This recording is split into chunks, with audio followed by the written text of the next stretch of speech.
All right, welcome in, Meat Geeks. We got the Fireboard 2 for you today. We're going to be doing a full unboxing, full testing over the next 2 days to really put this to the test to see if the new Fireboard 2 really stacks up.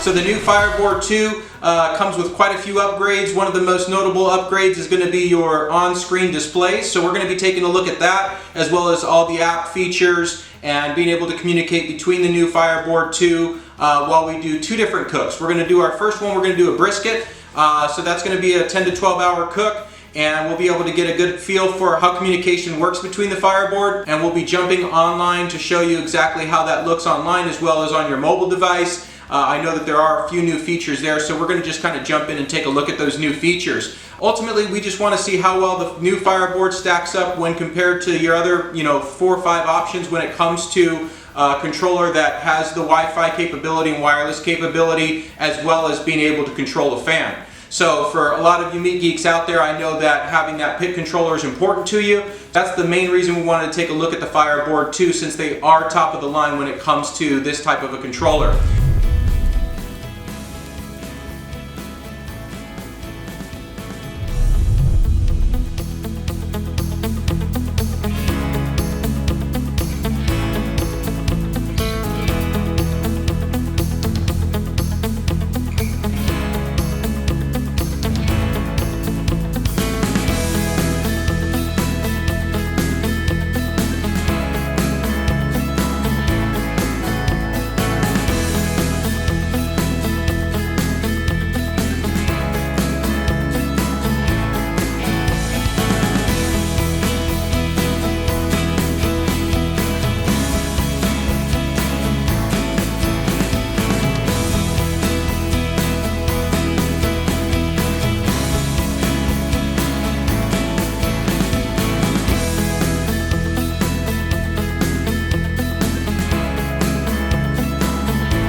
Right, Nathan Crane here, SmokingMeatGeeks.com. I'm here with Jacob Cordero. We're here to talk about the newly released Fireboard 2.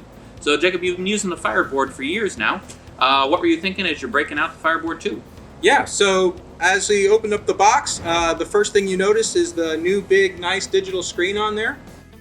Compared to the other Fireboard where basically you had just like numeric one line of numbers, you had the ability to switch through, but this one, essentially you can control all the data right from the device itself. You can get all the data between, seeing all 6 probes at once and getting all the data from all those probes at one time right on the screen. The LCD screen, basically it stays lit bright at night. You can see it. It even has an option where you can just basically have the one number taking up the entire screen. So if you're across the yard or something and it's just sitting out, you can get a reading without having to pull out a phone or anything like that. That's one of the nice features of the big digital screen. So unlike the original Fireboard, you could use this without using the app if you really felt like it. Yeah, and I think that's a big win because some of these thermometers where they pretty much get too smart for their own good. Sure. Like you really just kind of want to hang out and barbecue and hang out with the family and friends, and the next thing you know, you're on your phone trying to plug in a MAC address and calling tech support and doing all these other things that you just want to make sure that the turkey or whatever's not going to kill everybody, right? Sure. Although you had good luck pairing up the Fireboard 2 with your phone, right? So I already owned the Fireboard, so I already had the app installed on my phone. Long story short, I clicked the Fireboard app, I turned on the Fireboard, it automatically connected to Bluetooth, everything was ready to go. So we cooked off of 12 hours, we did the brisket with just Bluetooth. So with just the Bluetooth mode, it synced right from opening the box, and we got all of our data stored on the cloud, so we were able to log in on Fireboard, we were able to access our cook right from there. I had noticed that overnight I had disconnected the Bluetooth. When I got up in the morning, I turned on my phone and I had no data from the cook all night, but I did just jump on the Fireboard website on the cloud and it had all the data and everything stored, even though it wasn't actually talking to my device or my Wi-Fi network, so that was pretty neat. Okay. You had the battery rolling for about 12 hours. I understand it's supposed to last a little longer. How did that hold up? Yeah, so when we got the battery out of the box, it was probably 90% charged. We cooked all night. We got up this morning, it cooked till about noon or 1 o'clock, and we went through, right now we still have 50% battery. So not only did it go all night without going into like a screensaver mode, the digital numbers basically stayed up on there the whole night, all day, and it sat out in the Arizona sun for a good, 5 or 6 hours right under the sun. What was the temperature today? Sure, probably about 110 today. Most devices, you have your phone sitting out there, it'll try to turn itself off because it's too hot. Right. But if this held up to it, that's pretty promising. Right. So now, I know you've used thermostatic control with your old Fireboard. We've got some new stuff here with the Fireboard Drive, right? Yeah, so on this one, this is actually the Fireboard 2 Drive model. They have the Fireboard 2, the base model, and then the Drive. So the Drive has actually the built-in capability to control and to power the fan. So they have a 20 CFM fan that you can buy on the website. I think it's like another $60. So essentially, if you buy the Drive model, which is like comes in at $249, and then you're about $60 more for the fan.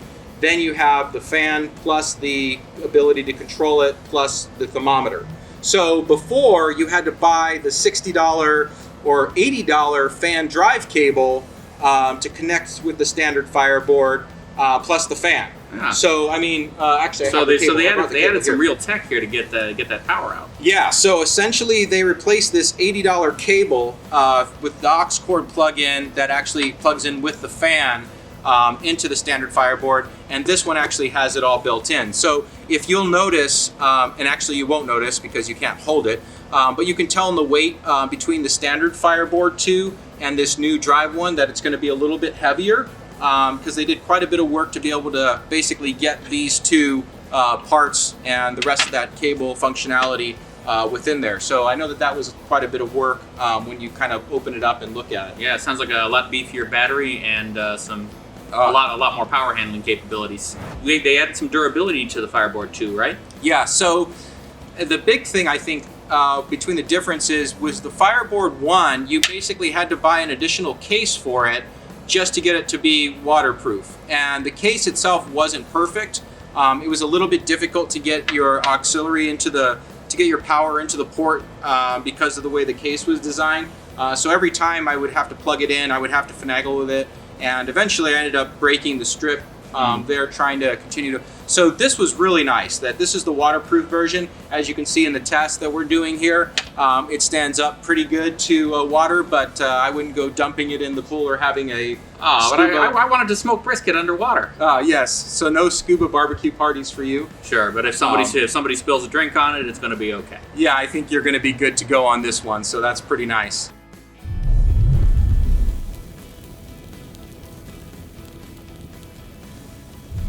So we've heard about the new features of the Fireboard 2. How does the Fireboard 2 stack up to the other units on the market?